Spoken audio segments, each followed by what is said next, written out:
چاند be be کی شادی علی عادل شاہ سے ہوئی۔ اس شادی سے احمد نگر اور بیجاپور میں پرانی دشمنی ختم ہوئی۔ چاند بی بی علی عادل شاہ کی کئی مہموں میں ان کے ساتھ رہیں۔ انہی کے مشوروں اور کوششوں سے بیجاپور کے احمد نگر سے تعلقات اچھے رہے، سلطنت مضبوط ہوئی، بغاوتیں ختم ہوئیں۔ ایک مرتبہ علی عادل شاہ کو اپنے قتل کی سازش خبر ملی۔ چاند بی بی نے شوہر کو تسلی دی اور کہا کہ وہ رات کو ان کی حفاظت کریں گی۔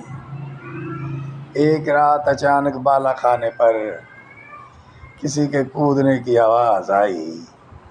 چاند بی بی خود تلوار سونپ کر تن تنہا بالا خانے پر چڑھ گئی۔ تلواریں لیے دو نقاب پوش ان پر جھپٹے۔ پھرتی سے پیچھے ہٹ کر چاند بی بی نے تلوار کا ایسا وار کیا کہ ایک وہیں ڈھیر ہو گیا۔ دوسرا آگے بڑھا تو اس کا بھی وہی حشر ہوا۔ شور سن کر علی عادل شاہ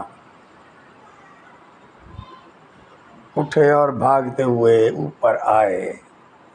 انہوں نے یہ منظر دیکھا تو اپنی بہادر ملکہ کی تلوار چوم لی اور بولے، چاند بیگم، اگر تمام دنیا بھی میری دشمن ہو جائے تو آپ کے ہوتے ہوئے مجھے کوئی ڈر نہیں۔ 1598 میں اکبر نے ابو الفضل کو دکن حملے کے لیے بھیجا۔